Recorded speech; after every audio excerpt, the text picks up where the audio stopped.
What's up, everybody? This is Moose and Brian here from OccupyFantasy.com at OccupyFantasy on YouTube, Twitter, Instagram, and TikTok. Yeah, I'm your host, Moose, co-founder here at Occupy Fantasy at CFB_Moose on Twitter is where you can find me. Here with co-founder and CEO of Occupy, Brian at BrianJesterFF on Twitter. Here for the $1 Million Mission of Week 2 edition. What's up, Brian? How's it going? What is up, Moose? Thanks for the introduction. I'm feeling good. Tuesday, nice little break today for the most part. I don't know about you, but at least it was my break day. I feel like Tuesdays are not your break day though, right? Yeah, you say break as in like the terms of like on Sundays, we're worrying about lock and other stuff like that. Tuesday, I just have a bunch of shit to do for the upcoming week. But you know what? That's why we do this, and that's why the show is at 10 o'clock at night, not 10 o'clock in the morning. So, Christ. But yeah, so this is the $1 Million Mission Week 2 edition, where we break down Brian's 150 lineups. We also break down what the pros did, what the winners did, and then some pick'em and survivor thoughts as well for the DraftKings pool. So let's just jump right into it, Brian. The first thing that we will show is how you did on FanDuel last week. So we bring that up here. So your $1 Million Mission FanDuel for Week 2, you had $2,100 in entries, $1,133 in winnings, for a minus 46% ROI, which is a little bit better than last week.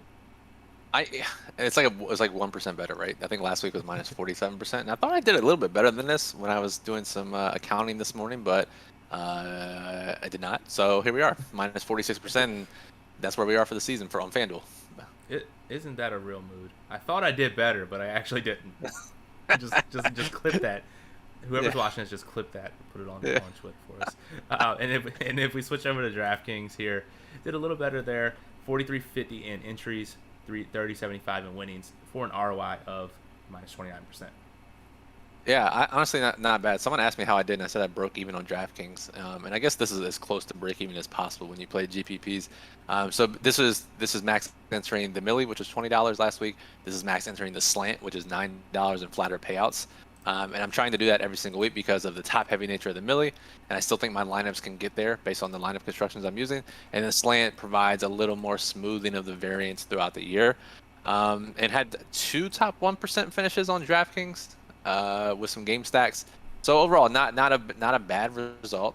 Still pretty indicative of early season NFL for me. However, Moose, I felt better this week making lineups than I did last week, and I don't know if that was just the clarity of game stacks or just having 1 week under my belt.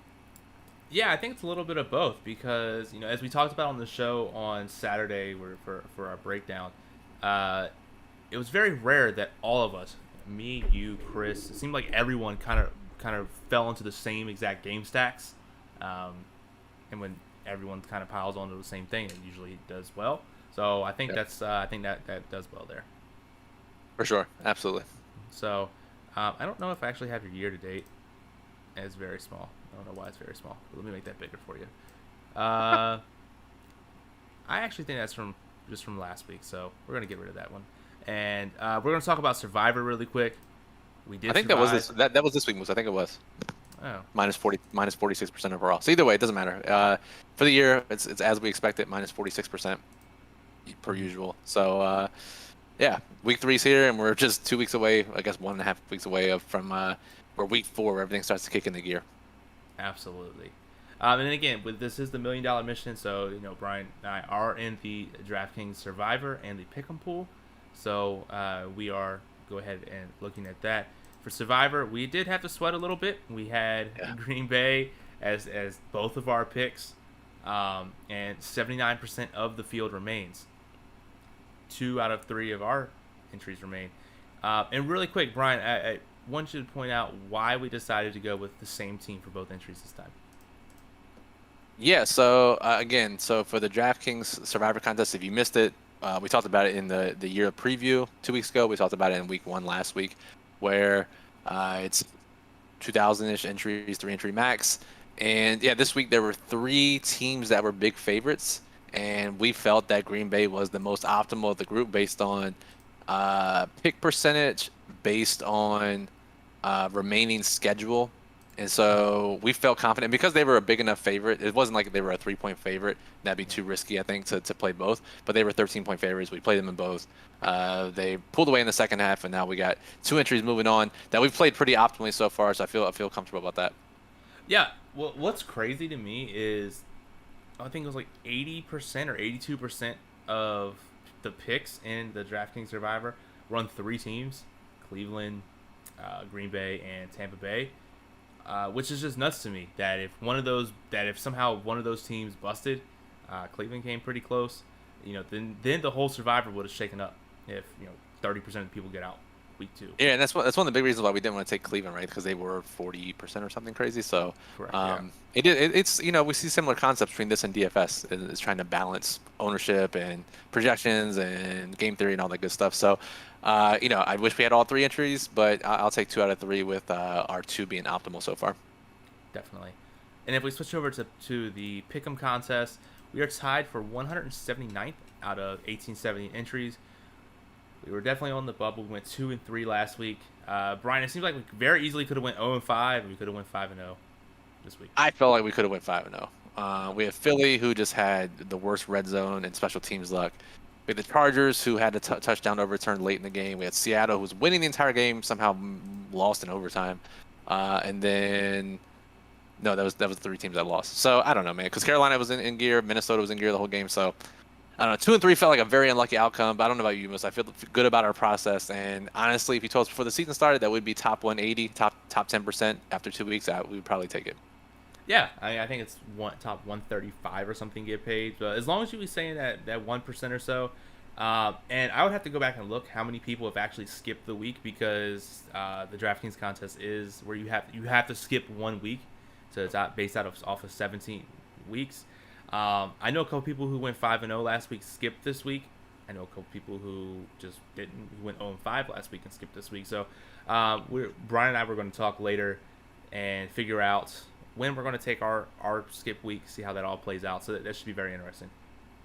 Yep. So stay tuned. Again, we're going to talk about this. If you guys have more questions, this show was primarily DFS focused. But if you guys have questions about Pick'em or Survivor stuff, go and throw them in the chat. We'll happily answer them too. Definitely. Cool. So let me go ahead, and what we like to do next is we like to bring up the Fantasy Labs contest dashboard, which I have up here. And this is I have the 4 for 4, but let's switch it over to the slant actually. And while I have this up here, again, you can check us out at fantasylabs.com. The NFL contest dashboard is a great free resource to look up past contest information. Brian, why don't you talk about your game stacks and why you chose those game stacks? Yeah, for sure. Speaking of the contest, I did have 1 entry into the 4-4-4-4 of the satellite. Got absolutely crushed. Wasn't even close. Wasn't even a sweat ever. So that sucked. We'll try to get more tickets to those in the future weeks. But yeah, so the game stacks, again, like you said at the top of the show, I thought was pretty clear for me. I always pick 3 game stacks from around 150, play both sides usually with the quarterbacks. And so it was now I'm trying to think here. It was the Minnesota and Arizona game, of course, because it's Arizona. It's #brand. Seattle and Tennessee, and then the Chargers and Dallas. And I don't think none of those were really off the wall. They were all pretty consensus. But again, and we'll check the game stacks here in a second, how unhighly owned they were. And to me, the Curtis Samuel pieces, which if you don't know what we're talking about, check out our strategy guide. I thought they had some good shots, especially in the Seattle and Minnesota side. And if you look at my leverage, right, like Freddie Swain, who was like a 0.5% owned, I had 12% in my game stacks, and he scored a long touchdown. KJ Osborne was like 2%, and he was in my game stacks, and he scored for 17. Again, like if we get those guys in our game stacks and they go off and the game goes off, we have a really high chance. Is just that this week, Moose, even though some of my game stacks did enough to probably win a GPP, I didn't have the right pieces around them to get it done. Yeah, you pretty much hit that on the head there. And I was just looking at some of your top leverages from both sides. And one player kind of sticks out. Cooper Kupp looks like you didn't really have much of him, if any at all. So if you want to explain why you did that. It sucked. Right, so my top lineup had like 170. If you go to the leaderboard, right? Yeah. Or to look at my lineups. I don't know what the best way to look at the top lineup is for me. Yeah, it's like 178 or no 195 it scored, right? And it has Jarvis Landry got hurt in like the second play of the game. So that's literally the second week in a row this happened to me. But if I had played Cooper Kupp instead of Landry, I win, I don't know, 1.1 million or something, right? But again, I'm not going to look at that because Cooper Kupp literally wasn't in my player pool, and I know that sounds crazy for someone who's in such a good spot. But for us, he didn't rank that highly in the model, which, again, the model's not going to get everything right, is what it is. Yeah. But the biggest thing to me was he was 25% owned, and I like a lot of guys in that range, and I wasn't stacking that game. And I didn't like a lot of the indie run backs. So, like, to me, if I was going to play Cup, it'd be like 2%, right? Like, what's the point at that point, right? Yeah. I'm just going to take those 3 Cooper Cup lineups out. So I never played him. Hope he doesn't score fucking 40 like he did. And, when that happens, it is what it is, right? It's just, But if he scores 20 or 25 even, I can make that up. It's hard to make up 40 when you don't have it in your lineup, and no one else really scores that much. Yeah, like I said, and as Dot Bets point out, he says it's a bold strategy for the Colts to leave him open on 100% of routes. Yeah, you would think that wouldn't work, and it didn't. So, No. Yeah, I wanted to point out here, that's great that you had 2 top 1% finishes. Held a lot of in the top 20 as well, 25%. And we go back here to your exposures. The one thing that I always have trouble with, and I've had some people ask me as well, is picking defenses. And so if you filter out just defenses, you got leverage on everyone except Pittsburgh. Somehow you exactly match the field. So kind of take me, what's your process with, because you picked, what was it, 1, 2, 3, 8 defenses. Kind of what was your process on picking defenses? Moose, I wish it was more scientific. I wish it was like more enlightening. It's really not. It says I look at the model. I go through at least the top 5 or 6, right? And then after 5 or 6, I see what these next ones look like. If they're cheaper, I'll throw them in, right? I'll go down until I get like a 8th or 9th or 10th ranked defense that's like that's expensive, 45, 4,700 or whatever it is. I think it was Cleveland this week, right? And I know that if they're that expensive, if I want to use them, I would like them to be ranked higher, right? So I'll just take anyone above them. This week it was 8, and I'll play them relatively evenly, right? Anywhere between 7 to 15% for all of them. It's all in the model's hands and the builder's hands how it spits it out. I wish I could give you more information, but a lot of the stuff we talk about on how to pick defenses is integrated into the model, right? Line movements, opposing quarterbacks that are aggressive, that are going to use a ton of pass attempts, things like that. So to me, I play them, and I don't look at ownership. And you look at all these except Pittsburgh were less than 7% basically. So if you get 15%, you're at least doubling the field. But you get someone like Buffalo who's only 2%, and you get 7 times the field, and they scored 22. That's a big edge, and so I'm playing for those types of weeks too. Yeah, and I think defenses, and I mean, people can shut me down here if I'm wrong, but I feel like defenses is where a lot of people spread themselves too thin. Some people spread themselves too little. So I think you have a good strategy there. I know I normally do between 4 and 6, but 8 definitely can work out as well. Yeah, and maybe next week it's 5. Maybe the week after it's 10, right? It's just trying to figure out where those tiers are in the model. Definitely. Here. So let me go ahead, and I'm going to switch back to running back. You had Darrell Henderson as your most leveraged player, but again, you had a lot of leverage on running backs. So the question I want to ask you, Brian, is when you pick your running backs, I'm assuming they're also a part. If they're a part of your game stack as well, how are you coordinating running backs with your game stacks when most of the time you want a game stack to go off through wide receiver passing touchdowns, so it gets the correlation? So kind of take me through that as well. Yeah, it's a little tough too, right? And because we want running backs, if we include them in our game stacks, to have pass catching ability, or to be the one, right? So like an example is this. I think it was my top lineup, the Seattle, where it was Russ Wilson, Tyler Lockett, Freddie Swain, running back with D Henry. Ideally, it's a D Henry game on the other side, right? And so that's really how that works out. And I did have a ton of Derrick Henry, I think just 8% or whatever. So, but to me, this week in particular was interesting because I'm always trying to get McCaffrey, Kamara, right? Those types of guys at the top. But no matter what I did this week when playing game stacks, I could not get more than like 3% McCaffrey. He was outrageous. It wasn't even that outrageously priced, I guess. He was what, like 9,900 or 10K or whatever. But the game stacks were pretty expensive. And this is on both sides. And I knew it was bad when I went over to FanDuel, which is much softer pricing, that I could usually, if I can't get him on DraftKings, I can get 40% McCaffrey on FanDuel if I wanted to. I can only get 15% on FanDuel. I was like, well, shit, this is really tough this week. So I had to make the decision. Do I want to change everything I know about this week? Or do I want to just play 4% McCaffrey or do I just exclude him like Cooper Kupp and pray he doesn't go for 40? Yeah. Right. So to me, playing 3% of McCaffrey, I don't think it really helps me much. So I just didn't play him because it was just so impossible to get to him this week. It'll probably be different in future weeks. So to me, it was kind of clear cut. We talked about this on Saturday's show, right? Remember where a lot of the value and the optimal plays were in that middle range. Henderson, Carson, Mixon, Najee Harris, guys like that. And the builder picked up on that with the game stacks, and it was just that much easier to fit 3x1s with those guys. So that's why you see 40% exposure to Henderson, 40% exposure to Carson.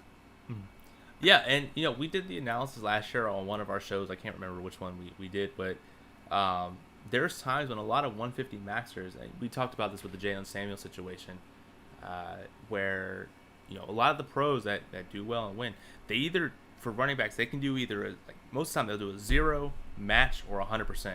I know that's not exactly where we're going with this, but so it shows that if it's not being able to fit, it doesn't really make sense to play, like you said, 2% McCaffrey.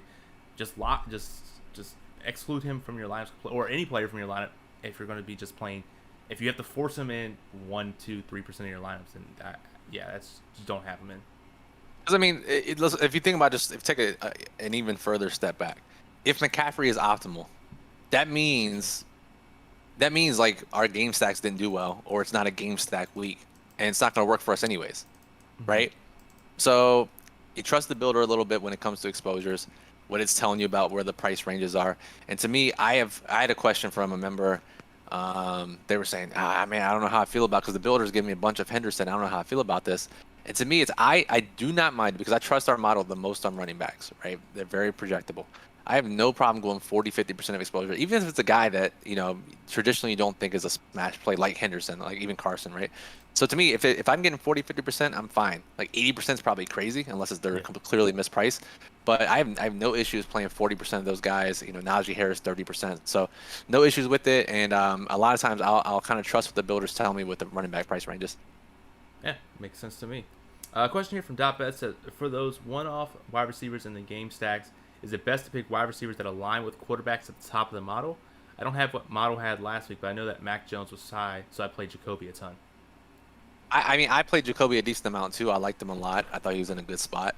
Yeah, I don't know if that matters too much, because receivers can go off without the quarterback, especially if it's like concentrated volume, right? Let's say Mac Jones could. I'm trying to think of an example here. Like let's say Houston, like Brandon Cooks, I think ranked relatively highly, and he could go for 8 for 100 and a touchdown, and Tyrod could not be a top 20 pass from the week because the volume's so concentrated. So long story short, I don't think I would use that. I just kind of trust the model, and ideally in another week or so we have some underperforming receivers that we can trust even more. Yeah, speaking of underperforming wide receivers, we do get underperforming wide receivers for college this week. So if you're following the College Daily Plug, so go ahead and check that out. Let's see here. Yep, so again, if you guys have questions, we're here for another 10 minutes or so. Definitely go ahead and ask them if you have questions about Brian's allocations. If you have any questions about our Survivor or Pick'em strategy, go ahead and ask that as well. Or if you just want to say hi, say hello, you can do that in the chat as well. Brian, I do want to look at the leaderboard, look at some of the top lineups here. This is, again, in the slants. I mean, according to the lineup trends, you had all checks. So I don't care what the lineup trends say. So this guy, by the way, John Galt JD, I'm not sure who he is, but he was winning both the slant and the millie for a long time, and then I think it was the Tennessee overtime game knocked him to third in the millie, so that kind of sucked for him. But I'm curious to see what his player pool was, because I see that he also finished fifth in this contest. But to me, it was even worse in the millie, because it was a Tampa Bay 3-0 stack, which we called on Saturday, right? Then we say the casuals are going to play Tampa Bay 3-0 stacks. Of course, it happened, right? Here we just have a 2x1. I think on FanDuel it was an Arizona 2x0 stack. If you didn't play Henry, if you didn't play Cooper Kupp, basically, he didn't even have Cooper Kupp in this lineup, which is pretty interesting. yeah. I don't know, man. I thought it was a pretty donkey week for the most part. But this John guy, I think, had a pretty good strategy, at least with his player pool. Yeah, I was going to go check it, but then it crashed. So let's. It's been doing that to me most of the day, because I was checking some stuff today too, and it was doing that. So. Yeah. So let me go ahead and check here, and now it's all messed up with the padding, but whatever. So we'll go to John Gall. So he did 150 max. He had 102 players in his player pool with a max of 22%. Looks like he didn't really have too much leverage on any one player. The old Laz gets fit strategy, eh? How many quarterbacks did he use in his player pool? Let me look. That's running back. I clicked running back. 1, 2, 3, 4, 5, 6, 7, 8, 9. Okay. 12. Yeah, I don't know. I mean, I'm not gonna amend my statement. I still think it was a donkey week, and I think his 102 player pool kind of confirms that. Whatever, man. He made a bunch of money, so I'm not gonna really fault the dude. But I think most of the winning lineups on most sites were, it was more casual driven in the sense that it wasn't really game stack heavy, and it was more reliant on nailing the one-offs. And then one-off primarily was Cooper Kupp, who was 1,000,000,000% owned, right? Like that's when that happens. Like we're not gonna win those weeks. For me to even get as close as I did, I thought it was pretty impressive. Yeah, no, and I was looking here. He had 17 defenses, which I think is a little excessive. But yeah, again, like what? The guy won a bunch of money. I can't complain. So shout out. We're still allowed to complain. All right, let's see. We got some questions in here on YouTube from Neil. Do you ever think your projections will be able to be downloadable? You can download them from the builder. Yeah. Yep. And then DotBet says deciding between the top 3 stacks you guys give out for 20 max entry fields, what would be some deciding factors to do? Look at narrow to top 2, salaries, Vegas total, etc. For me, it's Vegas total, and then kind of on board with that is team total movement or total movement. Mm-hmm. To me, all of my biggest hits have come when a total has moved 1 or 2 points up. So, like the Arizona-Miami game last year, I remember that in particular because I finished, I think, 7th in the FanDuel Millie when it was like 600,000 people. And that total went up 2 points, I think, from like 49 to 51. I can't remember exactly what it was. But that's something I always try to look at. And then, especially now with 2 weeks under our belt, pressure rates are starting to stabilize a bit. Finding a game where both quarterbacks won't be under pressure, I think, is incredibly important. Yeah, and again, that shows up in the model. Absolutely great resource. Definitely check that out. Cool. So a couple more minutes. I do want to go ahead and take a look at. This is in the slant. We can look at the duplicates. Shout out to the guy who ran 150 of the same lineup with Cooper Kupp in it. Of course. Yeah. But he had Landry who scored 1 point, so it evens out. It evens out. The top duplicated lineup among multiple users was this lineup here with Josh Allen, Chris Carson, Montgomery, Metcalf, Woods, Chase, Cook, Najee, and mini defense. Now I actually wanted to see how that is in the $20 Millie Maker, because normally we see a lot more duplicates in that contest. Right. I think this is because the slant is a little bit sharper, despite it being a lower price point. Yeah. All right. So I wonder if this dude also did 150. Nope, it didn't. I lied. Yeah, it looks like this same lineup also duplicated 184 times. So right. Whatever top site was the optimal lineup. That's what you see there. Yeah. So word of advice: don't play lineups because I actually just want it to happen 1 week where just like 300 people tie for first and no one gets $1 million. It almost happened. Yeah. 1 week. Yeah, and everyone was like very like Twitter that Tuesday was like very panicky. Will they crack down on optimizers? Yeah. And if we go into actually really quick, I want to check the 444. Yeah. Okay. So 2 people got duped in the 4444. Imagine that. I know. Anyway, so let's look at the report section on here. Again, this is for the 444. We like to look at flex usage. Tight end about 6.5% in this one. Of course, top 1% had 12.5. Your tight ends just owning us this year. I know. If you switch over to the $9 slant, that actually increased to 7.36, 7.26 for the top 1%. So again, I guess that's good. And if we look over in the overall Millie Maker, 20%. Here. While we're waiting, Moose, we got 2 questions in the chat. Okay. So Johnny says, question, have you ever thought about creating a standalone leverage score based on ownership and OF rating? Not sure if that makes sense, but do you think it'd help with the one-offs or not really? So really, the positions you want to do that are receiver and tight end. And honestly, the way our model works, it kind of leverages it already. Secret between me and you, Johnny, and Moose, I guess, since he created it. But we take ownership as a negative factor in our wide receiver model. So if a guy like Cooper Kupp is 25% owned, that drops him down a bit. So I think to answer your question, the model does that already, especially at receiver and tight end. It boosts those guys at the running back position because of the projectable nature of the position. But yeah, I think if you just follow the model there, you'll see guys in the top 10 or whatever that are less than 15% owned. And if you do see a guy near the top that is 20% owned, Moose, he's probably in a damn good spot. Yep, you pretty much hit that on the head there. And then from George, he says, what's the max amount of players from the same team you can get away with in cash? I think the answer is 3. And again, I don't play a ton of cash, but we were doing some research last year looking at stuff. And really, the only time you want that is, I think this week was a good example because Dallas, right? You could play Dak, you could play CeeDee Lamb, you could play Amari Cooper. I don't know how optimal that is in a cash game setting, but you could do that. But really, the scenario I'm thinking about in my head is when a player is out and you get 3 underpriced players, and you can play all 3 of those guys. That's really it. So I think 3 is the max, but in most scenarios, I think the answer is 2. Yeah. And Jabez, I know you guys said it was 92% correlated last week. Was that similar for the model this week for ownership? I think it actually went, I don't know, did it go up or down 1%? It was up or down 1%, so it's still 90%. Yeah. Yeah, so in that range, in that acceptable range for us at least. Exactly. Yep. And then real quick, looking here at the Millie Maker, $20 Millie Maker. Of course, tight ends were 10% in flex, which is great. Can you go to that winning lineup really quickly, Moose? Yeah. For the Millie Maker. Yeah. You can hear like the dreading in my voice. the Brady, Leonard Fournette, Gronkowski triple stack was just speechless when I saw this.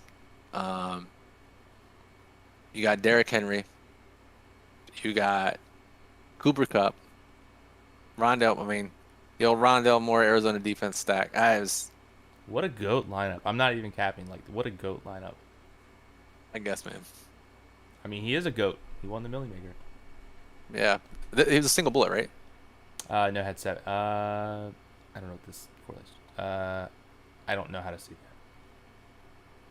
Let me see. But I think just while you're looking that up, right? Like Rondell Moore is a great example for why it's tough to diagnose or to predict early season usage, right? Because Rondell Moore played like 29% of the snaps or something week 1, and I think the consensus was, oh, they're still easing him into action, right? AJ Green's playing ahead of him, Christian Kirk's playing ahead of him. But again, that's why we need 3 weeks for underperforming receivers for usage to start to become predictive. Because he jumped to like 50% of the snaps in week 2, Rondell Moore did. So I think if you find some examples of that, and this is probably the last week we could do that, then I think that's where you can have an edge in early season contests. Definitely. Yeah, so he did have a single bullet. Somehow joke. his ROI says negative $20 and it crashed again. So don't click on that. I did actually wanted to see really quick. So if we go back up to the $20 one, I do just want to show the game stacks really quick. Again, just show you how like they're still very underused. Because even the LA one was sub 1% in actuality, right? The LA Dallas one, I think. Yeah, I actually can't remember the last time an actual game stack was like more than 1%. So we have so the most popular 4-man stack was 0.6% owned. We did figure out, right, that this table isn't accurate, right? It like, I think the rankings are accurate, but the actual numbers aren't as accurate. But again, I think if you double it, you get the right amount, and still less than 1.5% had the most popular 4-man stack in the entire contest, which was like 260,000 people. Yeah, and I guess I want to look at the 4 for that. You see a lot more game stacks, which again shows points. It's sharper, so look at what the sharp people are doing.